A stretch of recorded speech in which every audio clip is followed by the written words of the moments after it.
Chapter 19. It happened in those days, when there was no king in Israel, that there was a certain Levite sojourning on the far side of the hill country of Ephraim, who took to him a concubine out of Bethlehem, Judah. His concubine played the prostitute against him, and went away from him to her father's house to Bethlehem, Judah, and was there for the space of 4 months. Her husband arose and went after her, to speak kindly to her, to bring her again, having his servant with him, and a couple of donkeys. And she brought him into her father's house. And when the father of the young lady saw him, he rejoiced to meet him. His father-in-law, the young lady's father, retained him, and he stayed with him 3 days. So they ate and drank and lodged there. It happened on the 4th day, that they arose early in the morning, and he rose up to depart. And the young lady's father said to his son-in-law, "Strengthen your heart with a morsel of bread, and afterward you shall go your way." So they sat down, and ate and drank, both of them together. And the young lady's father said to the man, "Please stay all night, and let your heart be merry." The man rose up to depart, but his father-in-law urged him, and he lodged there again. He arose early in the morning on the 5th day to depart, and the young lady's father said, "Please strengthen your heart, and stay until the day declines." And they ate, both of them.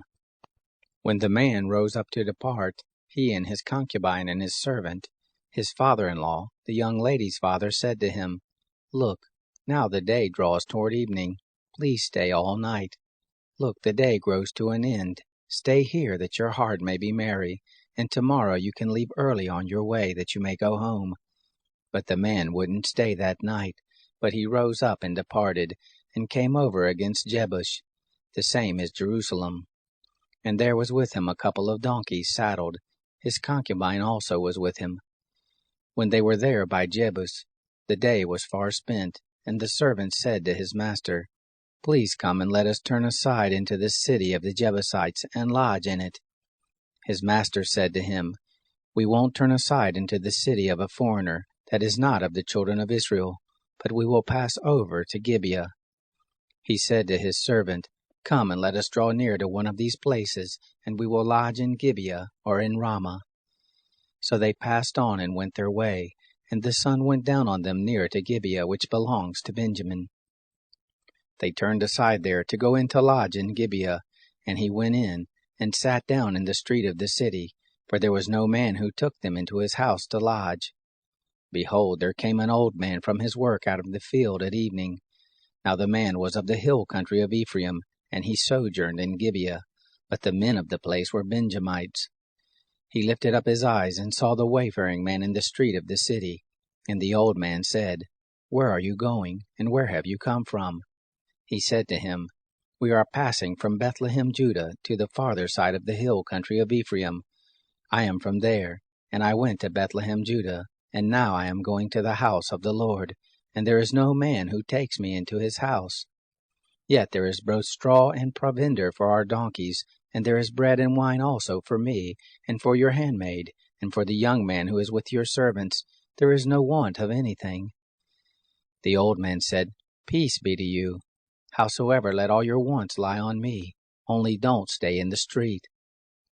So he brought him into his house, and gave the donkeys food, and they washed their feet, and ate and drank. As they were making their hearts merry, behold, the men of the city, certain base fellows, beset the house round about, beating at the door. And they spoke to the master of the house, the old man, saying, "Bring out the man who came into your house, that we may know him." The man, the master of the house, went out to them, and said to them, "No, my brothers, please don't act so wickedly, seeing that this man is come into my house. Don't do this folly. Behold, here is my daughter, a virgin, and his concubine. I will bring them out now, and you humble them, and do with them what seems good to you, but to this man don't do any such folly." But the men wouldn't listen to him. So the man laid hold on his concubine, and brought her forth to them, and they knew her, and abused her all the night until the morning, and when the day began to spring, they let her go. Then came the woman in the dawning of the day, and fell down at the door of the man's house where her lord was, until it was light. Her lord rose up in the morning, and opened the doors of the house, and went out to go his way. And behold, the woman, his concubine, was fallen down at the door of the house, with her hands on the threshold. He said to her, Rise up, and let us be going. But none answered. Then he took her up on the donkey, and the man rose up and went to his place. When he was come to his house, he took a knife, and laid hold on his concubine, and divided her limb by limb into 12 pieces, and sent her throughout all the borders of Israel. It was so that all who saw it said, There was no such deed done, nor seen, from the day that the children of Israel came up out of the land of Egypt to this day. Consider it, take counsel, and speak.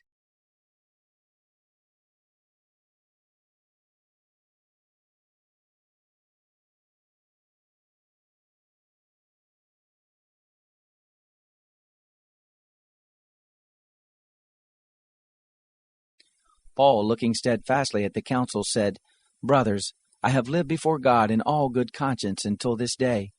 The high priest, Ananias, commanded those who stood by him to strike him on the mouth. Then Paul said to him, God will strike you, you whitewashed wall. Do you sit to judge me according to the law, and command me to be struck contrary to the law? Those who stood by said, Do you malign God's high priest? Paul said, I didn't know, brothers, that he was high priest, for it is written, You shall not speak evil of a ruler of your people. But when Paul perceived that the one part were Sadducees and the other Pharisees, he cried out in the council, Men and brothers, I am a Pharisee, a son of Pharisees. Concerning the hope and resurrection of the dead I am being judged. When he had said this, an argument arose between the Pharisees and the Sadducees, and the assembly was divided. For the Sadducees say that there is no resurrection, neither angel nor spirit, but the Pharisees confess all of these. A great clamor arose, and some of the scribes of the Pharisees' part stood up and contended, saying, We find no evil in this man, but if a spirit or an angel has spoken to him, let's not fight against God. When a great argument arose, the commanding officer, fearing that Paul would be torn in pieces by them, commanded the soldiers to go down and take him by force from among them and bring him into the barracks. The following night the Lord stood by him and said, Cheer up, Paul, for as you have testified about me at Jerusalem, so you must testify also at Rome. When it was day, some of the Jews banded together and bound themselves under a curse, saying that they would neither eat nor drink until they had killed Paul. There were more than 40 people who had made this conspiracy. They came to the chief priest and the elders and said, We have bound ourselves under a great curse, to taste nothing until we have killed Paul. Now therefore you with the council inform the commanding officer that he should bring him down to you tomorrow, as though you were going to judge his case more exactly. We are ready to kill him before he comes near. But Paul's sister's son heard of their lying in wait, and he came and entered into the barracks and told Paul. Paul summoned one of the centurions and said, Bring this young man to the commanding officer, for he has something to tell him. So he took him and brought him to the commanding officer and said, Paul, the prisoner, summoned me and asked me to bring this young man to you, who has something to tell you. The commanding officer took him by the hand, and going aside asked him privately, What is it that you have to tell me? He said, The Jews have agreed to ask you to bring down Paul tomorrow to the council, as though intending to inquire somewhat more accurately concerning him. Therefore don't yield to them, for more than 40 men lie in wait for him, who have bound themselves under a curse neither to eat nor to drink until they have killed him. Now they are ready, looking for the promise from you. So the commanding officer let the young man go, charging him, Tell no one that you have told these things to me. He called to himself 2 of the centurions and said, Prepare 200 soldiers to go as far as Caesarea, with 70 horsemen, and 200 men armed with spears, at the 3rd hour of the night. He asked them to provide animals, that they might set Paul on one, and bring him safely to Felix the governor. He wrote a letter like this, Claudius Lysias, to the most excellent governor Felix, greetings. This man was seized by the Jews, and was about to be killed by them, when I came with the soldiers and rescued him, having learned that he was a Roman. Desiring to know the cause why they accused him, I brought him down to their council. I found him to be accused about questions of their law, but to have nothing laid to his charge worthy of death or of bonds. When I was told that the Jews lay in wait for the man, I sent him to you immediately, charging his accusers also to bring their accusations against him before you. Farewell. So the soldiers, carrying out their orders, took Paul and brought him by night to Antipatris. But on the next day they left the horsemen to go with him, and returned to the barracks. They, when they came to Caesarea, and delivered the letter to the governor, presented Paul also before him. When the governor had read it, he asked what province he was from. When he understood that he was from Cilicia, he said, I will hear you fully when your accusers also arrive. He commanded that he be kept in Herod's palace.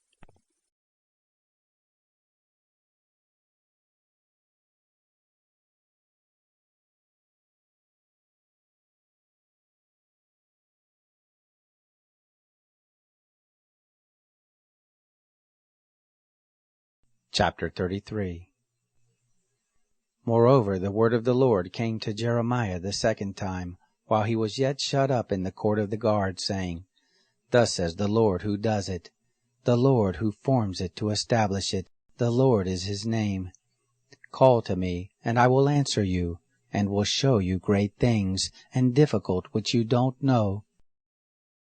For thus says the Lord, the God of Israel, concerning the houses of this city, and concerning the houses of the kings of Judah, which are broken down to make a defense against the siege works and against the sword, while men come to fight with the Chaldeans, and to fill them with the dead bodies of men, whom I have killed in my anger and in my wrath, and for all whose wickedness I have hid my face from this city.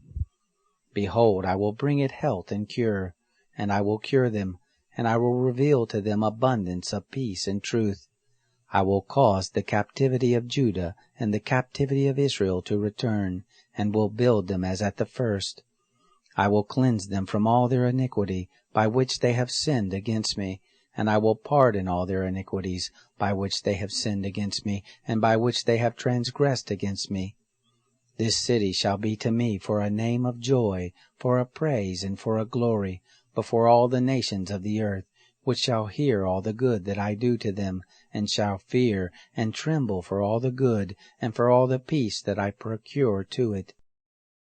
Thus says the Lord, Yet again there shall be heard in this place, about which you say, It is waste, without man and without animal, even in the cities of Judah, and in the streets of Jerusalem that are desolate, without man and without inhabitant, and without animal, the voice of joy and the voice of gladness, the voice of the bridegroom and the voice of the bride, the voice of those who say, Give thanks to the Lord of hosts, for the Lord is good, for his loving kindness endures forever, and of them who bring sacrifices of thanksgiving into the house of the Lord. For I will cause the captivity of the land to return as at the first, says the Lord. Thus says the Lord of armies, Yet again there shall be in this place which is waste, without man and without animal, and in all the cities of it, a habitation of shepherds, causing their flocks to lie down. In the cities of the hill country, in the cities of the lowland, and in the cities of the south, and in the land of Benjamin, and in the places about Jerusalem, and in the cities of Judah, shall the flocks again pass under the hands of him who numbers them, says the Lord. Behold, the day comes, says the Lord, that I will perform that good word which I have spoken concerning the house of Israel, and concerning the house of Judah. In those days, and at that time, I will cause a branch of righteousness to grow up to David, and he shall execute justice and righteousness in the land. In those days shall Judah be saved, and Jerusalem shall dwell safely. And this is the name by which she shall be called, the Lord our righteousness. For thus says the Lord, David shall never want a man to sit on the throne of the house of Israel, neither shall the priests, the Levites, want a man before me to offer burnt offerings, and to burn meal offerings, and to do sacrifice continually.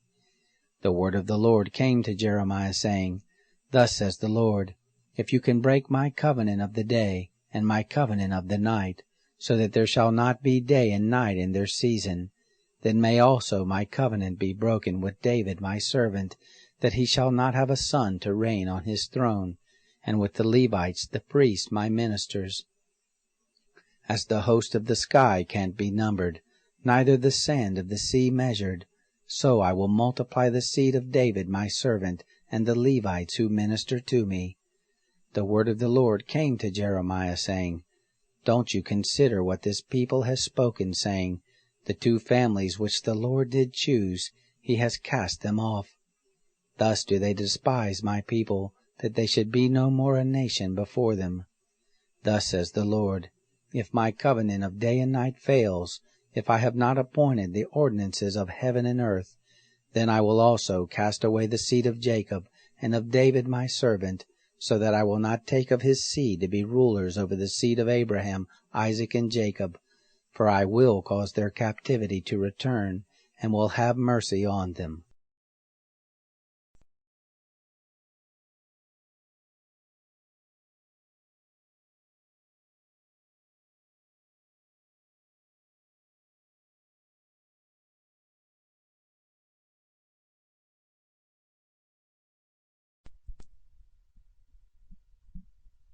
Psalm 3. A psalm by David, when he fled from Absalom his son. Yahweh, how my adversaries have increased! Many are those who rise up against me. Many are they who say of my soul, there is no help for him in God. But you, Yahweh, are a shield around me, my glory and the one who lifts up my head. I cry to Yahweh with my voice, and he answers me out of his holy hill. I laid myself down and slept. I awakened, for Yahweh sustains me. I will not be afraid of 10,000s of people who have set themselves against me on every side. Arise, Yahweh, save me, my God, for you have struck all of my enemies on the cheekbone. You have broken the teeth of the wicked. Salvation belongs to Yahweh. Your blessing be on your people.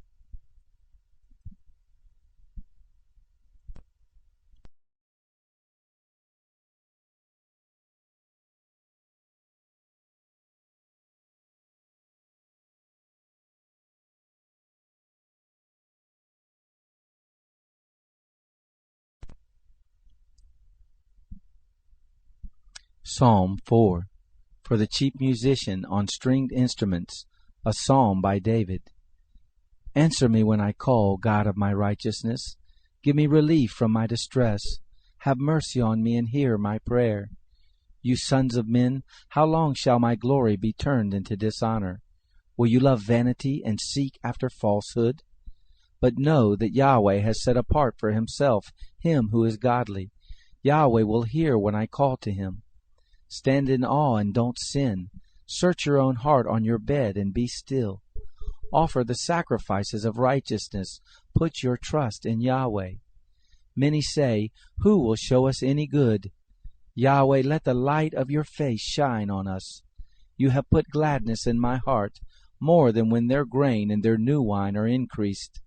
In peace I will both lay myself down and sleep, for you, Yahweh, alone make me live in safety.